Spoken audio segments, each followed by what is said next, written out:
Good afternoon, everyone. Thank you. What are your expectations from this session? It's called From the Cyber Trenches. Any one or two guys? I asked earlier also. What are toughest questions you're going to ask them? Come on.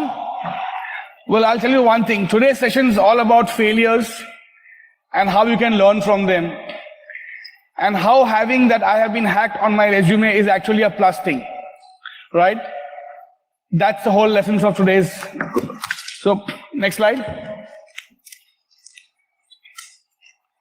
That's the esteemed panel. And each and every one of the panel members, including myself, have been through attacks, some successful against us, some have not been. But the session today is, what does a CISO learn from an unsuccessful attack and from a correct one? And if you are a CEO or a board member, would you hire a CISO who has never been attacked? Or would you hire a CISO who has been attacked, who may have survived or may have not, but at least he's been through war? Just like you'd hire a general who has been through war, won or lost, because you at least has been there, versus a paper general who's been on theory. Similarly, all the gentlemen out here will today share very, very intricate secrets, without mentioning the company's names, in their previous lifetime or the current one, of what one learns from an attack. What happens when you call your CEO at 2 in the morning and say, "Sir, sorry, my website's hacked"? Believe me, you start memorizing that line 5 times. I have done that.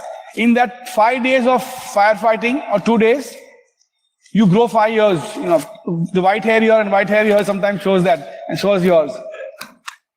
So let's begin. It's going to be a fun session. Please ask them the toughest questions, and we'll learn from this. So I just captured that, but the time has come to, is one line which sums all this. The time has come to view a breach on your resume as a strength rather than a weakness. And that's the very essence of this session. Okay. All right, you can, the panel is now getting more curious. Okay, next one. So, Abraham Lincoln has been through multiple failures. And each failure, as he mentioned, has taught him something. Similarly, all of us, whether we call it a failure or not failure, I'm not sure. But each failure has taught something. And the lesson is, are you too afraid to fail? Or do you want to fail and learn fast? And similarly, our cybersecurity industry must evolve its attitude and cultural outlook to learn from attacks. There'll be no CISO who has not been attacked sort of, badly or not. CISO worth his salt would have gone through battles. Some are on the panel. Let's share the war stories. Next. Some stats, but the main thing is, the more experienced you are, the more less you're worried about stress. If there are 2 candidates, one who's been through attack and who can manage stress, and one who's never been through attack, who would you hire as a board? Who would you give $1 million job to? Assuming these guys have that salaries. Next. So let's go on the main questions. So that's your panel, gentlemen, ladies. And we start off with the first question. Okay, that's it. So open to anyone who wants to answer, and some of them have been checked. Panel, what, and Manish is all geared up, I like that. What are your toughest incidents in your life, and what have you learned from them? And what's your knowledge and lessons to the panel? We'll do a live mind mapping like before. The year is 2003. The year is 2003, capture that. 2003, this is a long time ago, right? Ek din tha wo. Hello, can you hear me? He's so passionate, he can talk without the mic. The memory comes alive. So the year is 2003, and I don't want to go into too many details, but the fact is that there was a very, very serious breach of incidents at the Ministry of Defense. Now, you all understand the importance of the armed forces in protecting the nation. The core difference between information loss in the corporate environment and that in the strategic parts of the government is that you have a financial loss to a certain extent, and in the corporate world, and you can still recover from that. in the case of the armed forces or in the strategic environment, information lost is lost. There is nothing called, that's gone. It's not a financial impact. There is no tangible financial impact that you can calculate, and it can have very, very serious consequences.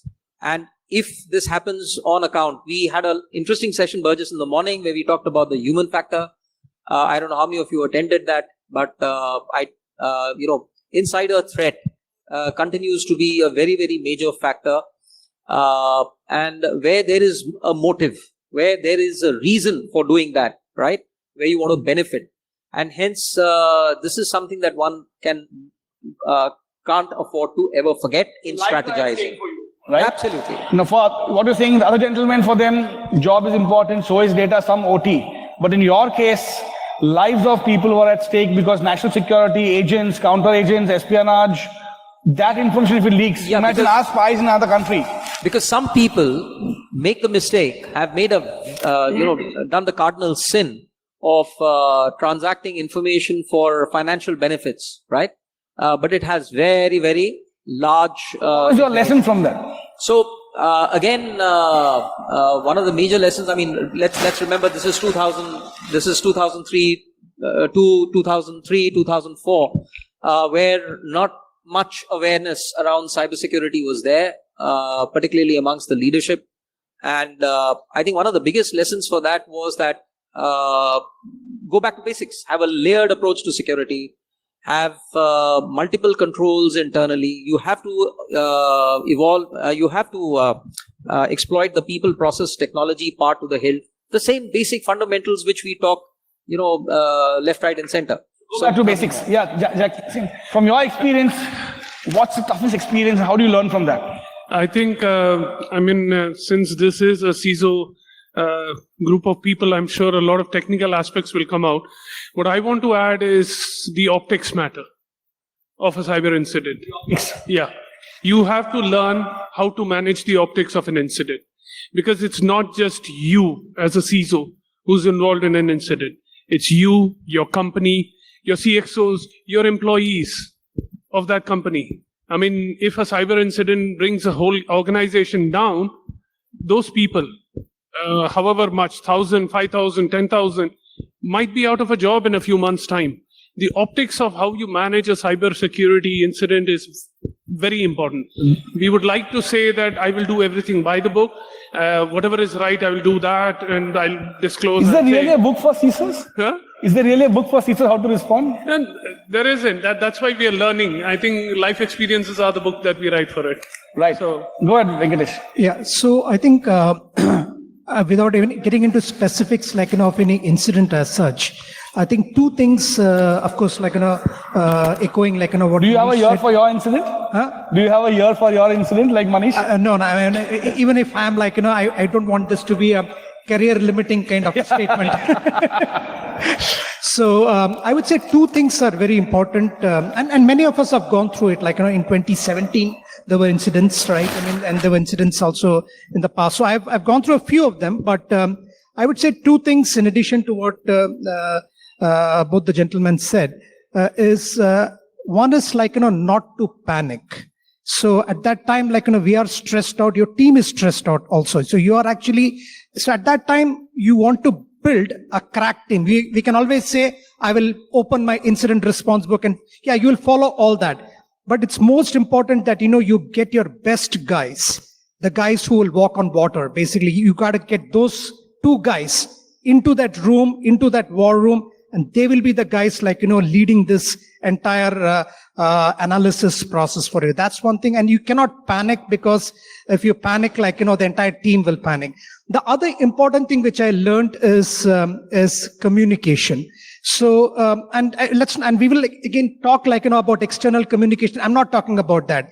Communication with your senior management, because they are wanting to know almost hour by hour what's happening. So if you keep, you got to do two things at the same time. You got to keep upper management at bay, right? And you got to let your technical guys do the job. because you cannot let both of these guys come together. Otherwise, it's going to be chaos. So you got to still manage up, and then you got to also manage down, where you are getting into the specifics. So these two things are extremely critical. Make sure, that you don't panic. Get your best team, to be working on this, and make sure that, you're communicating continuously to upper management so that, the actual guys who are doing the work can really continue doing the work. Upper management and ensure your guys don't get the heat. So you be the buffer. Ramesh. So when I see in an incident scenario, one, you will be in the middle of some functions. So the quick response, which you need to be ready without, like Venkatesh said, without panic, you respond to the incident immediately, and then do the basics, understanding the basics of that, and keep learning from the basics and implement further into the next sessions which is coming in. So mainly to have a quick short-term approach response to it, and then creating a long-term planning how you manage the crisis when it comes in. You got one of the best, most attacked exchange in the country. What's your learnings? Not this, or even a previous life, whatever. So, first I will, talk about something, what we are doing it, but I will also talk about something on some breaches also. So, if you talk about, the cyber security, it's a part of our BCP and cyber crisis management plan. And not only in IT and operation, but we involve legal, corporate communication, external entities like regulators. And because we are very media sensitive activities, most of the department is involved, and we segregate between internal and external. We do the simulation testing on every quarters to check the effectiveness of, not only the process let down, but the effectiveness of our cybersecurity operations center also. So that process is very important, and whom going to be talk what, because one wrong statement in the media and you gone. Some of the learning on the actual incident, I don't want to take when it was done and how, but some of thing is like law enforcement agency. When you are going, then regulator understanding is totally different. Law enforcement understanding is totally different. In that same incident, they are saying it's a technical glitch. Regulator is saying. They are saying, boss, ये तो हमको cyber incident में ही डालना पड़ेगा. हमारे पास ऐसा कुछ option नहीं है, technical glitch. And cyber insurance, for them, you treat him in different way. Because they are understanding, because you wanted 100% money to be back. So, उनको कैसे handle करना है? So all three party involved where, my stakes is there. So you need to handle all these three parties, and it's a good learning, Finally, we got from all the three parties, complete money, but I'm sure it's a learning after you've been through it. But when you're going through it, I'm sure you were going through what does it feel? When you're going through an incident, what is the feeling? Describe to these guys. So what it takes to wake up your CEO at 2 in the morning and saying, sir, sorry, website hacked. So prime motto is from that, law enforcement agency, that the culprit has to be, behind the bar immediately. And we have logged the complaint. We have done within 2 days. And that too also extreme part of next state. And they bring the guy within 2 days, law enforcement agency, and we got the culprit and he behind the bar. So within 2 days, we have done from the law enforcement. We have informed the regulator also, and similarly, for the cyber insurance also, we have done but that was not the motto, the getting the cyber insurance and the penalty for the same. Okay. No, it's not that important. Venkatesh is saying, no, someone's laughing here. Okay. So Burgess, a lot of that, what you're going through at the point of time is also dependent on the maturity of your senior management. I like that. Yeah, how mature is my CEO? Yeah, it could be the CEO, it could be immediately a reporting person, because there could be two kinds of pressure. One is if your senior management does understand, if you have done some amount of adjustments, you've kind of explained a few things to him, and they're okay, then it's fine. But suppose you are actually having a hyper senior management, right?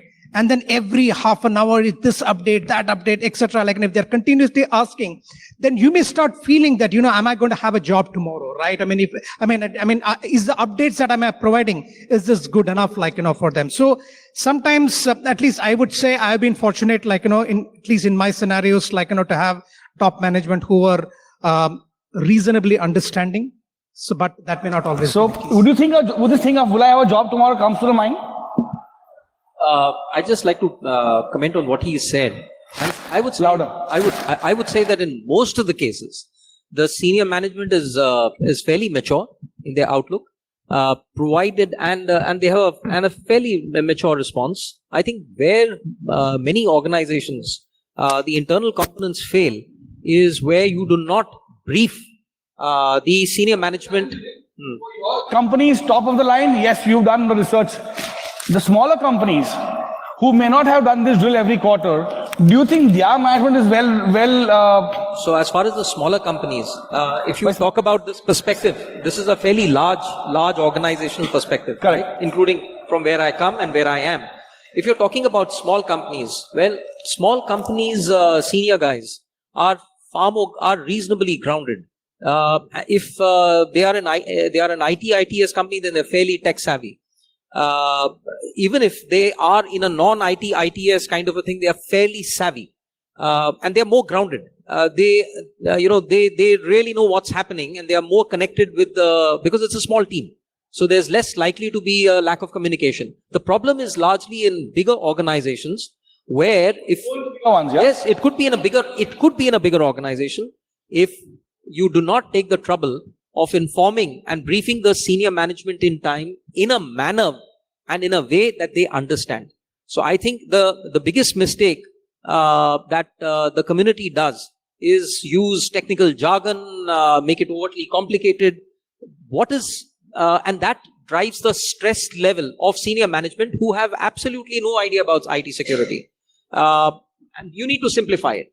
Jackson, one question. We discussed the what? Go ahead, Venkatesh. Yeah, but to that point, like on senior management, it's not, and let's not say senior management of big or smaller companies. I mean, that's true, Manish. It's also about, Okay. it's also about the personality of the person. So it's like your immediate boss or that person there, what kind of background is he? Has he seen a breach, right? Has he heard about it? All these are an important factor, so it's a combination of both, the culture of the organization as well as the individual person. So we discussed the what to do. But Jackson, what is the fabric of a true CISO who has been through attack? What qualities should he or she have? So we all said what he has to do, the right things, upward, shield them, protect them and all that. But what's the true fabric of a CISO? Unfortunate to say, technicals play a lot of role in this. You have to get down to the technical nitty-gritty. Because see, the optics of the matter, I said optics are important.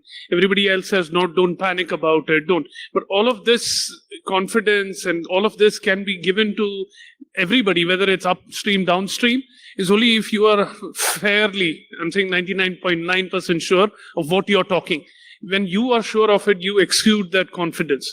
So technicals play a lot of part in this. If not, and I'm not suggesting that, please don't get me wrong, I'm not suggesting that the CISO has to be in depth in every aspect of the landscape. No. But that this is where the team matters. Detail oriented. I just would like to add that one thing is that how quickly you can respond after knowing internally or externally, how quickly you can respond and find out the RCA. That too also has become very important for any CISO. Just to add, the response factor, I think, as a CISO for me, I felt like the sense of time goes out the window. Everybody who has to give me an update cannot do it soon enough, and everybody who I have to give a report to cannot shut their mouth. So, Good enough. I like that. I mean, if I have to update the senior management, my point is, क्या हुआ? and I'm talking to my team, then I can get the department very optimal. So that sense of time goes out the window, usually in these kind of situations. So, for me, fabric of a CISO, first of all, when you say fear for failure. Sorry? Fear of failure. Fear of failure, okay? Okay. So you need to be that in the current industry or current, the age which you are working in the security scenarios, you need a fearless mind to conduct or run your business. Okay. Scared. Okay. Yep. So You enter the arena. second thing, when you said you need to be a translator when you are communicating, because like Manish has said, How will you communicate in the technical jargon to them in the way which they understand and give them a comfort? The moment when they are in comfort situation for any leadership communications, so the questions of the time, everything which will come down. So that is the second aspect which we need to see. How you give a comfort to the senior leadership in your organization, saying that how you are managing the scenario, how you are coping up the scenarios. The CISO in that time of pressure and heat has to exude calmness. True calmness, yeah. Very He easy has to to be say calm. when you're He shooting has bricks. to be composed. The technical, absolutely. That's base fund. Those are basic fundamental. He has to know his nuts and bolts. He has to have good communication skills. No, but he has to be It's a calm. bit hard now, right? That's a job. Yeah. He also what he has to do. And more importantly, One thing what CISO doesn't have to do in that time. sorry, One thing the CISO should not do in times of an attack. he shouldn't simply fly off the handle, take off like a rocket. Because, Should not fly off the handle. yeah, he needs to stay calm, because if the CISO were to, show nervousness, were to show a sense of unease, it transmits immediately to the team. And as far as the management is concerned, their sense of assurance goes on. What the management needs is a sense of assurance that, all right, something is gone wrong. It's not a question of when if something will go wrong. It's a question of when something will go wrong, then things will go wrong. That's the fundamental truth of today's, So when something does go wrong, management needs an assurance. They need that calming factor. All right. For yourself, Yeah. right? So one thing, Burgess, is what he should not do. Yep. Is without with half knowledge, because during an attack we would not know the full information. One thing we should not do is we should not just go about telling everybody what's happening. So the information should be kept fairly to people, it's on a need to know basis. And that would be need to know. It could be some certain high level, some technical people, possibly because you may need to do a breach notification. You may have to give a heads up, to legal, possibly, of course, to the CEO and management. But if you cannot just go around, telling everybody, because it'll create panic in the organization itself. Hiding also won't help you, right? He disagrees. But this is true in case of internal finding, but this is not true in case of external So finding. website gets defaced. So there your corporate communication, your legal will come into the pictures, and whenever external talking is required, it should. What should not So do? CISO should not directly talking with the media and other stuff. In that case, it should be go with the proper channel, corporate communication with the management, answer, because that is required a financial input also. Because some of the time this bigger organization is very media sensitive and critical. Okay, Ramesh, you want to add something? So both of these gentlemen is whatever mentioned is correct.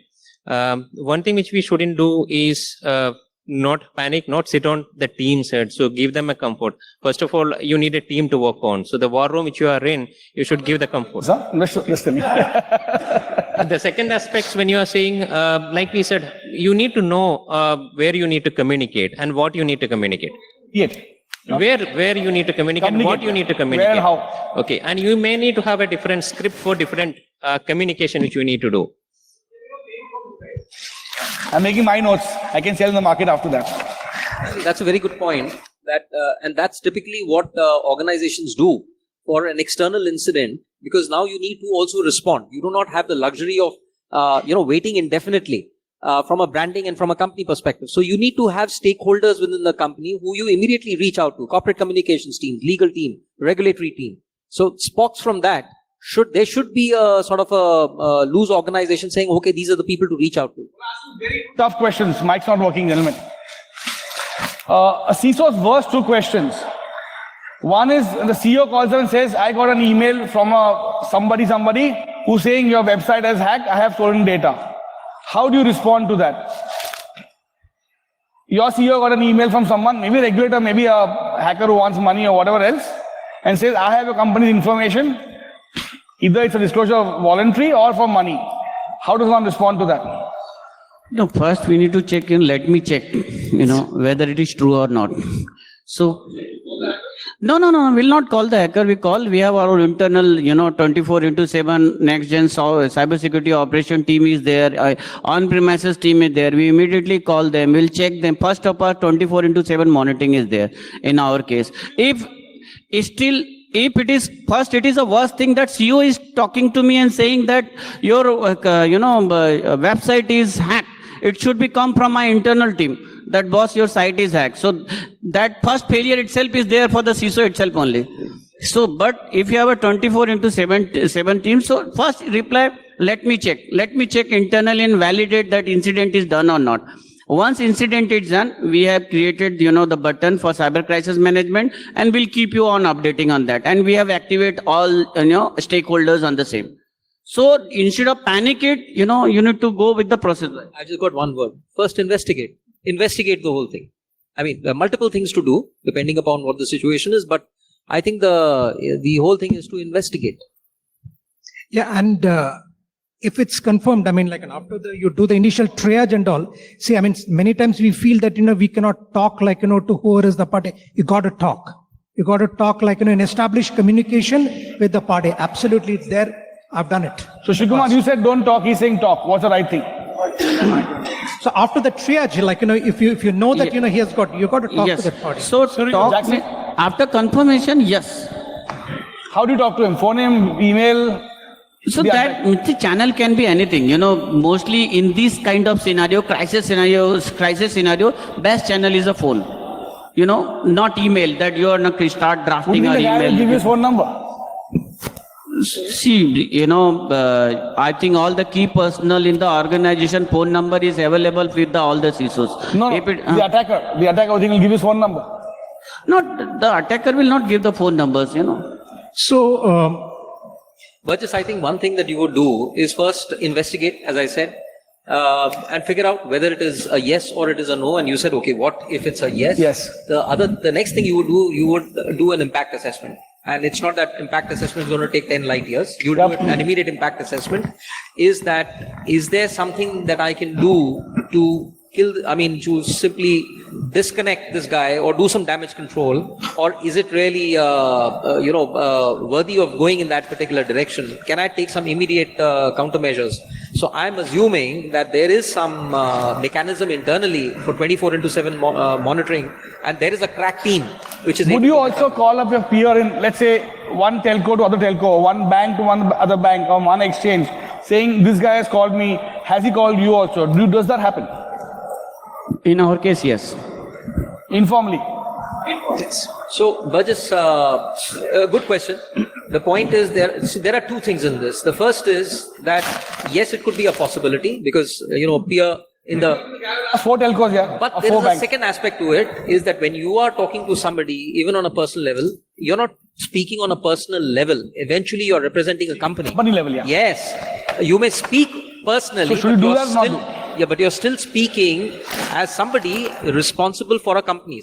The trust factor is very, very important out there. Yeah, you have to. I think everybody's added good points. If the CEO is calling you up and telling you something as public as your website is hacked, and you as a CISO don't know it, first go back with answers: who, when, where, what, how. Second thing, update your LinkedIn resume, because I don't think you'd stick around in that job for too long. Do you know what's the full form of CISO? Burgess. What is the full form of CISO? Career is so over. Career is so. Anybody still wants to be a CISO after this? I think it's a very common adage for at least anybody in the security. I'm not going to say just CISOs, but especially for CISOs, you could do, 99 times things right, defend against every attack that comes your way. You miss one. That defines your professional career for some time. You have to learn that it's not a career ender. So you need to be 100% perfect, and attackers only one time. They keep on attacking it, and one success, you're gone. My pain, I can feel that. Yeah, I can feel that. Yeah. Okay. I'll come back to the audience. What do you expect from the battle hardened CISOs? Yeah. What's your expectation? What's your advice to them? What's your challenge to them? Mike's here, please. I've got a few questions back. Mike's here, please. Lots of mics, please. Fast. You can get up and louder. There are no mics, you can take. It's okay. Just We can share, right? yeah, we can share. Take one more mic just in case. Hello. Yeah, loud, fast. Yeah. Time's running. My name is Kamal Gurnani. I have a question for the panel. Anybody can pick it up. I'm from IndusInd Bank. So one is that as he's asking us what to expect from CISOs. So because it's public money which is in the form of information which you are protecting. So our So expectation. public money won't make a difference to them. For them, it's a job. Let me tell you, public money or private money, CISO doesn't care. Okay. Right? It's that his job is more important to protect the assets. So it's Do not. you think it matters? It's public money or private money? So, well, all stakeholders are there, whether CEO is expecting or the customers are expecting, we continue to expect that you protect the information. That expectation always remains. That is, now the question is, in case of a crisis actually happening, do you have crisis communication templates ready? And do you use those templates by moderating those templates and you yourself sign off and then those communication is sent to the customers? So So, do you, Yeah. first question, No, are you expecting a no answer from anybody on the panel? no, but it's a good question. So what happened, crisis management, the plan and procedure are ready, but nobody is looking into the same for the at the time of the crisis, because we are so bad and we know we have only built it, we involved in that process so many times, and we are doing the quarterly drill also. So we know whom to contact in this kind of scenario. It should be BAT or, process in throughout your team also. But I have a slight contrarian view. See, if incidents of the same nature are coming again and again, somebody is not doing their job. Next question. My second point is that you have to treat every incident. First of all, if there is an incident coming, then we need to do something so that the similar incident is not repeated. Now, if that is true, then every incident is unique. And you cannot templatize something beyond a certain point. You will end up making a mistake. So our expectation is that you Gentlemen. may have 10 different templates for 10 different scenarios. Ransomware is As one. he said, no one's going to say no. I'm sure they all have. They have multiple divisions. Thank you. So a good question here. You've been through attack. Your CEO has told you. You somehow managed, like my friend said, LinkedIn was updated but not required. Now the board asks you, son, tell me, I'm 65 years old. I'm an independent member. Tell me it won't happen again. Tell me the incident, embarrassment happened, won't happen again. What's your response to him? Question number 9. Are we prepared for the next wave attack if it happens? If the board member asks you, yeah, Ramesh. But just the question is something which is saying same or cyber attack.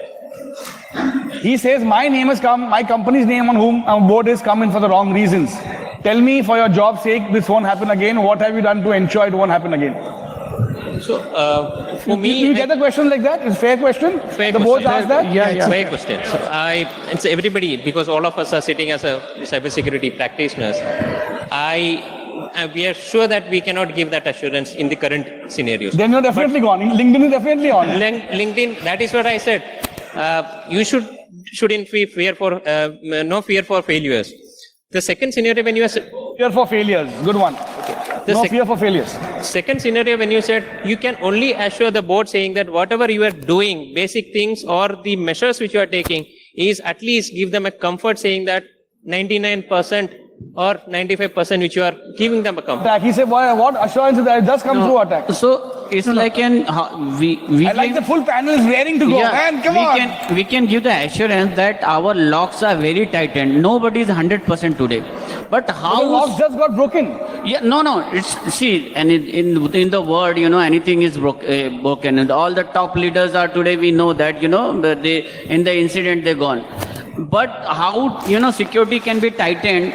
That assurance we can give it, and repetitive incident should not be happen. The same kind of incident should not be happen. Different incidents. Same should not happen. Right? So Burgess, Zero-day attack. New Audience will malwares after are enjoying. But just I think Burgess, what is it they're looking for? They're looking for assurance. Yeah. So what without promising a pot of gold at the rainbow's end, which would not be the correct thing to do, is to give them an assurance by listing out the at a very high level of what are the corrective actions. So what is the root cause very simplistically, why it happened, what could have been done, what is now being done, what are the proactive measures being taken, how things are being tightened up further. I'm sure there are process lapses, somewhere vulnerability assessments, gap analysis have not worked, something has got missed out, right? So the aim is how do you tighten the process, and that is something to be articulated. But just, Give them a sense of assurance. yeah, so transparency is key here, even with the board. If you want to get their trust, they should be, even if you're hacked, if you're able to articulate very clearly, I mean, in a simplistic term, not like in very technical terms, but you should not lose out on critical facts. You should not hide things. So that's important. And after that, of course, as the other panelists said, you have to come up with a corrective action. What is it that, so here is what went wrong. So you can explain to them in 2 or 3 bullet points. Here is why this happened.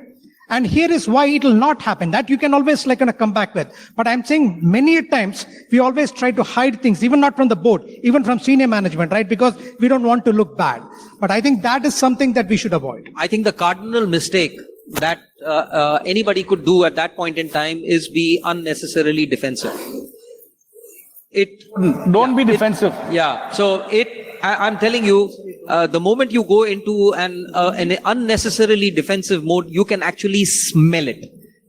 It does, instead of pushing confidence, it actually instills a sense of stress or this thing amongst the management. See, it's all about trust. I mean, so it's either with management. People are standing, guys. That means you are really doing good jam. I hope so. I just want to add, if the board has opened their checkbook to you and is seeking an assurance, you have no option. Is it the best time to ask for a checkbook? Is it the best time to ask for a blank check? You agree? And if they have given that, Burgess, there is no other answer other than yes, it will not happen again.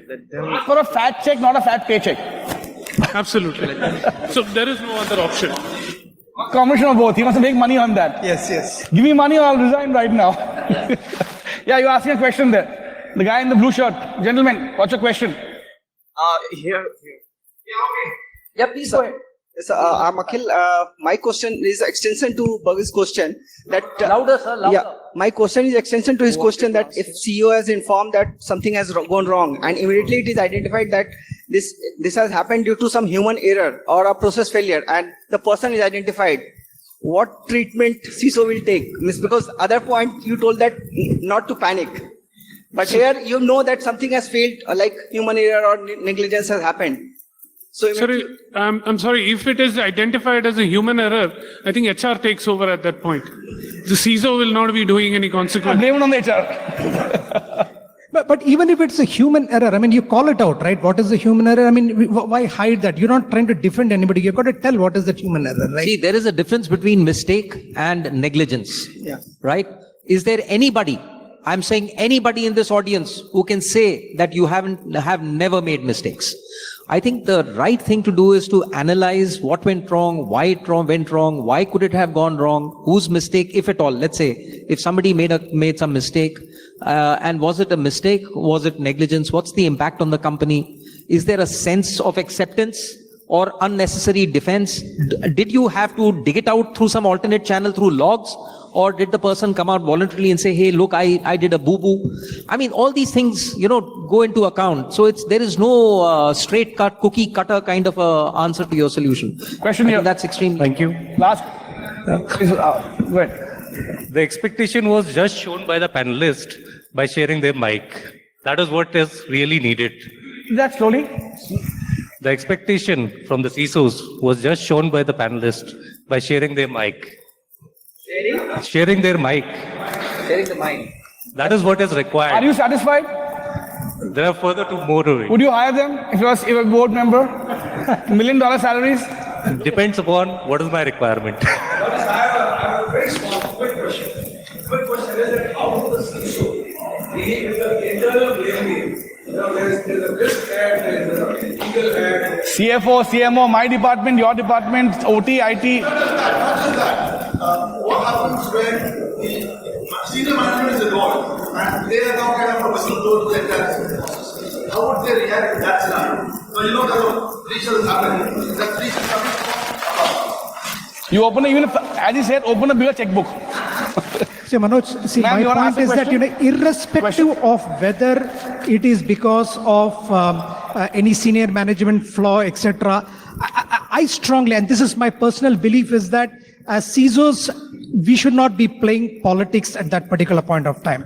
It's highly important that, we remain straight. We be like, those straight shooters. We'll have to give the answer as it is and let other people play. Even if it costs your job, at least you'll not have you'll have the peace of mind that, you did what is right for the organization. So never play politics. You should never play politics at any point of time, and certainly not in this case. Attack at least. Not, yeah. So my 3 points are, it is basically your trust, transparency. No, but the managing the politics is a different thing, right? But I'm saying that as individuals, we have to make sure, lot of people, and it's all personalities also. Some other CISO may say that, I know the power game and I will play it accordingly. But at least, if you ask my personal opinion, I will not play it. So I will just play it. I will just tell what is the fact which is here and let management take the decision The only accordingly. way that you can manage politics is that the only way you can manage politics is that even if you happen, if required, you should be ready to play the role of the only adult in the room. The only adult in the room. Wow, I like that. Be prepared for that. Go on. Can I put an analogy over there? The gentleman asked Even if you may about lose this. the job. Yeah, you can ask questions to them. No, I'm saying the difference about playing politics, if I can use an analogy, if somebody has died in the house, are you going to talk about the division and inheritance while the dead body is there, or probably after 10, 15 days? In some cases, it may happen. Yeah, exactly. So look at how tacky it looks. Why did it? But, yes, at times a lot is expected of the CISO. You have to rise above all that stuff. But something that really comes to my mind, and I don't know how many of you have heard that, is the last two stanzas. The last stanza from a lovely poem by Rudyard Kipling. That's if. If in an unforgiving minute you can cover 60 seconds worth of distance run, the earth is yours and all's that in it, which is more, you'll be a man, my son. So you have to be the adult in the room. As this guy said, Alexander, in the end, ultimately matters what work you have done. Yeah. So, 30 seconds panel, quick summary from your side before I capture some of the mind maps. Ramesh, you can start and end with. I just call it as a CISO to a business CISO in the event of any emergency. So obviously the business need or the organization need is to business back to normal. So you be that point in time would be the business guy more than a security guy, back to the business normal, and then investigate and then take corrective action. 30 seconds of summing up. No, I don't think there's much I can add, but thank you very much, Burgess, for this opportunity. Also, guys, what you're seeing collectively sit on the stage, while it is experience, like I said, CISO's playbook is your own experiences. You will handle an incident tomorrow that none of us has handled. So you will be writing your own playbooks also as you go. Playbook, right? Well said, Jackson. Just one piece of maybe advice, for or just my personal thoughts around this is, in such incident, always keep the organization's best interest in mind, not yours or of your colleagues or senior management. If you keep the organization's interest, think about it as your own company. This is your own money, on the line, which is getting lost. So I think if you keep that in mind, whatever actions you will take will always be right. Thank you. Well said. Manish. Be calm, be focused, have clear communications, and always do the right thing. I think I just want to add, be transparent and trusty to the management. Okay. With this, I'll just show the mind map. Look how crazy the mind map has gone. And I'll capture some of the good bites. Be calm, be fearless, be transparent. Write your own playbook. Jackson mentioned that. Keep the company's best interest in mind, Venkatesh. Lovely words, sir. Play the role of the only adult in the room. Difference between mistake and negligence. Okay. What does the board really want? They really want assurance. It's a cardinal mistake to keep unnecessarily defensive. Don't make that. Are you expecting a no answer? Jackson well said to that question. You would never get one from this panel because these guys.